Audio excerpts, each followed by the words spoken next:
Hey, what's up, everybody? I just wanted to do a quick little video, not a full formal kind of podcast like I normally do. I'm biking to the gym, trying to get some exercise. Um, but, yesterday was a terrible day in the stock market. I think it was down 3% today. Last I checked just minutes ago, I'm just refreshing the Wall Street Journal every 5 seconds to see uh, the latest values. But I think it was down 4.5, maybe 5% last I checked. Something like that. So really a bad 2 days, terrible 2 days. And I wanted to address something that I see on Twitter, that I see on Facebook, and that I even hear from clients. And they kind of use this as a pretext for wanting to get out of the markets. But they basically say, when I make the case for, like, having a long-term time perspective for the markets, even if you're 60 and retired, hopefully you've got 40 plus years left to live, 30 plus years left to live, maybe you'll get to 100.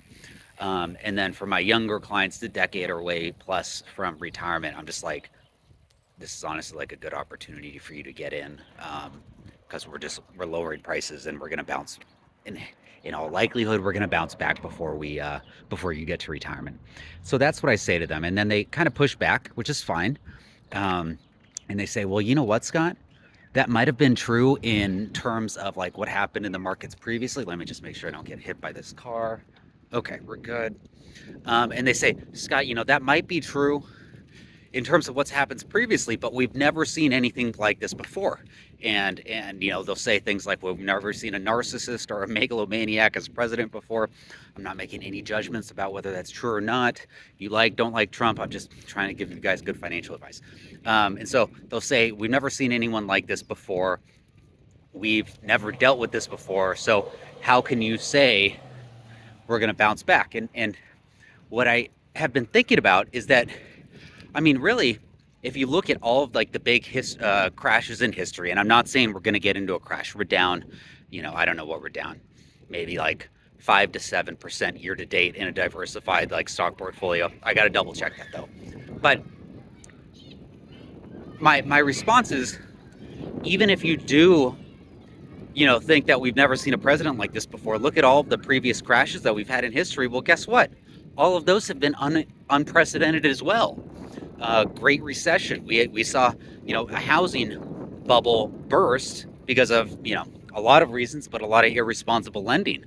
And then the stock market fell 50%. We saw the tech bubble, in the 1990s. We obviously, well, I guess the internet was discovered in the 80s, but then, 90s technology blew up, and internet prices, stock prices, tech prices were just going through the roof, truly to historic bubble levels.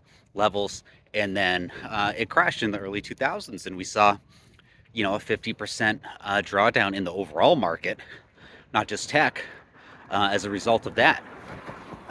In 1987, Black Monday, stock market was down 20% in one single day. You think 5% is bad in a day. We saw 20% in one day. And then what else do we have? We have the oil crisis, 73, 74, stock market. Boy, I think it also might have been down 50%, because of, oil issues globally that we were having.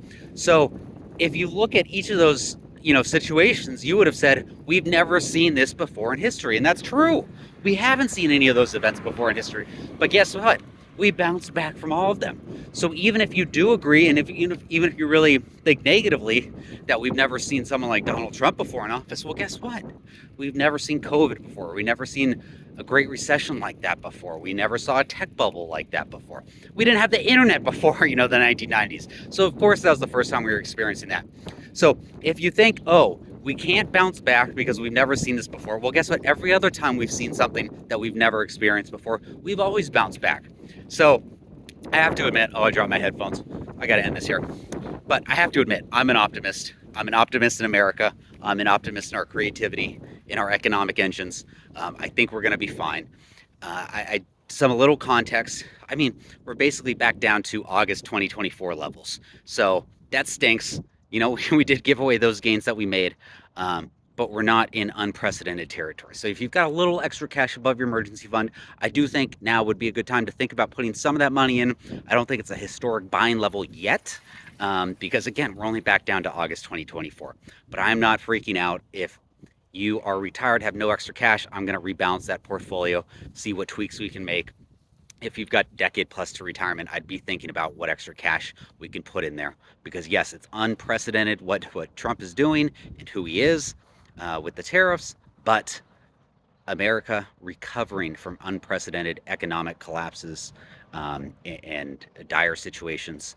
We've always done that, and I really truly believe we will do it again. All right, see you next time. Bye.